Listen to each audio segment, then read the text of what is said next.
6 were spruces. They set up a stand in Washington Market in the area of Manhattan we now call Tribeca, and they sold out immediately.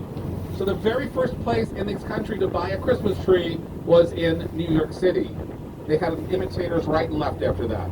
And then in 1863, and for the next 30 years, the great illustrator Thomas Nast, working for Harper's Weekly, which was published in Manhattan on Franklin Square in Lower Manhattan, he illustrated 33 renditions of Santa Claus. He is the one who moved Santa Claus from Turkey, where he's the patron saint, St. Nicholas is the patron saint, up to the North Pole.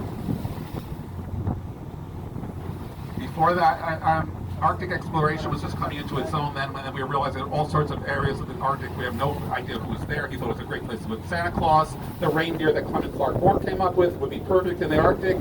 He is the one who came up with that. He is the one who came up with the naughty or nice list. He is the one who put Santa Claus in red. And then in 1872, the very first department store to have a Christmas window was Macy's on 14th Street. The very first place that ever had a Christmas display. And then in 1882, the very first electric lit Christmas tree went on display in Edward Hibbert Johnson. He was the partner of Thomas Alva Edison. He put it on. He came up with the idea of string lights, electric lights on his Christmas tree. He put it in the window of his townhouse in Manhattan, and people gathered right. All of them came from far and wide to see his display in his window. And the electrified Christmas tree was born here in New York City. And then in 1912, the very first public Christmas tree went on display in Madison Square, the park in Manhattan on 5th Avenue and 23rd Street. The very first public Christmas tree in any town or city in the United States. They brought a 70-foot tree down from the Adirondacks. They lit it. Thomas Edison lit it with 2,300 bulbs, and 25,000 people showed up for the tree lighting. So a lot of Christmas comes from New York City. On the right, this charming building is the Central Railroad Station in New Jersey from the 1880s. It's on the National Register of Historic Places. No longer used as a train station. It's now a visitor center for Liberty State Park. And to the right, those two white walls, that is actually a 9/11 memorial. It's Jersey City's 9/11 memorial. It's called Empty Sky. You stand at the far end of it. You look at the Manhattan through those empty, between those walls. You can see the empty part of Manhattan where the towers used to stand. Those walls are as high as the towers were long, and the names of the dead from New Jersey who died on 9/11 are inscribed inside those walls. And coming up on the right, you'll see the Great Hall of Ellis Island. We're going to go by right by Ellis Island. Ellis Island opened in 1892, closed in 1954, and between those years, 15 million people immigrated through those facilities into the United States. Which means over 40% of all Americans, whether they know it or not, have at least one ancestor who came to the United States through Ellis Island as a man, woman, or child. And in the first quarter of the 20th century, between 5,000 and 10,000 people a day were immigrating into the United States through Ellis Island. It went up to 10,000 people a day on the busiest days. People were just swarming in thousands upon thousands a day, millions upon millions a year.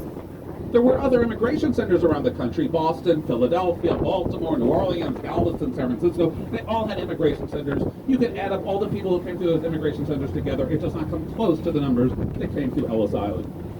Now, just like today, we did tell some people to go back where they came from. This is true. Just like today, we turn people away. But that's where the similarity ends. Back in the day, when 15 million people arrived here on Ellis Island, only 1% were sent back to where they came from. 1%, that is nothing. And most people that were sent back for health reasons. Came with a contagious disease. They had no cures for back in the day. They did send you back to where you came from. If they detected a mental illness, they sent you back as well. And if you had any criminal record, they sent you right back. On Ellis Island, America was really basically, not fully, but basically a nation with open arms. Its history is the proof of that. Today, it's a beautifully restored museum to immigration. So well worth visiting, folks. I highly, highly recommend Ellis Island.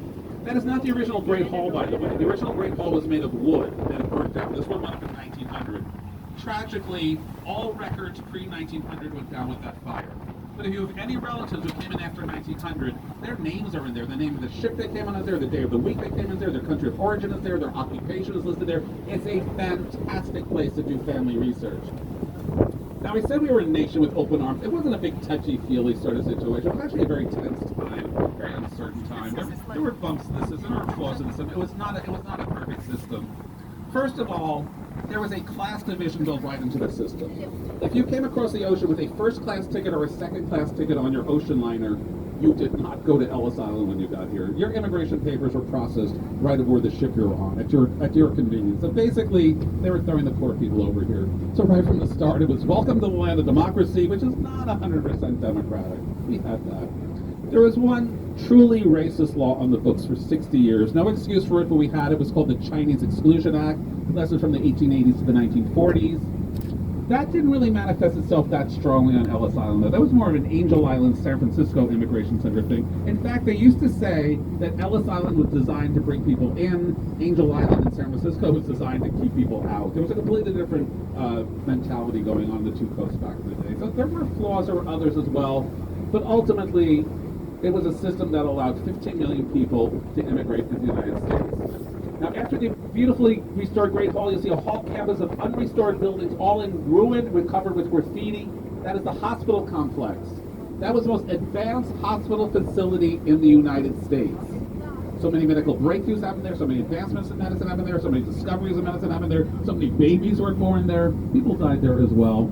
And countless immigrants saw doctors for the very first time in their entire lives there on Ellis Island. And they didn't just send you back to where you came from if you were sick, by the way. They put you into quarantine in one of those buildings. And if you made it through quarantine well, they processed you in. They were only sending you back immediately if they thought you were either crazy or a crook.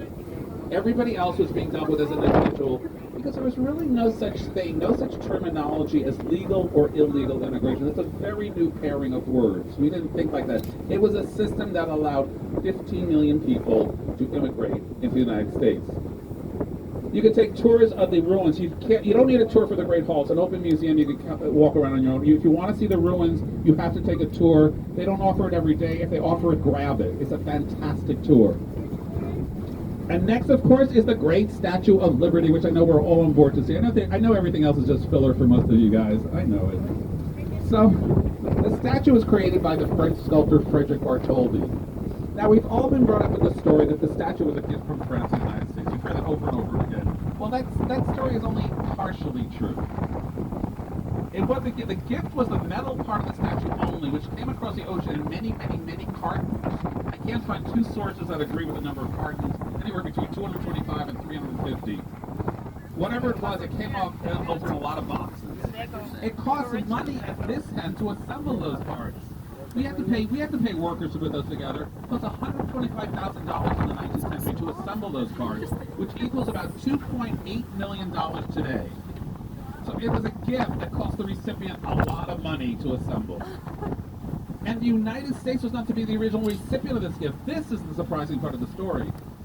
This is not where Bartholdi originally thought this statue would be standing. Bartholdi's original idea was this would be standing at the entryway to the newly built Suez Canal in Egypt.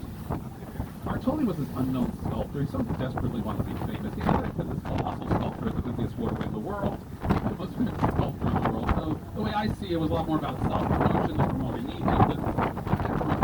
Egypt wanted nothing to do. They told him to take it. They could not have been less interested. So Bartholdi had to come up with a way to get the statue for the world to see. He had to reinvent it. So what did he do?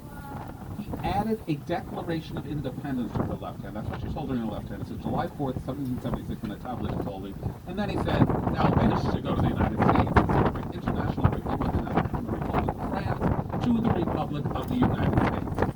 Except the white arm holding the torch all by themselves, and after the statue to the Centennial Exhibition in Philadelphia in 1876, was sort of our World's Fair of the day, with pictures of what the whole thing would look like to get the public interested in it, to get public enthusiasm growing for it.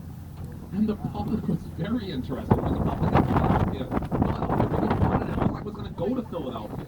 There's no reason why I shouldn't have gone to Philadelphia. It wasn't a New York thing yet. Could have gone there. But then Boston stepped in. Boston had a whole list of reasons why this statue would be more appropriate in their city.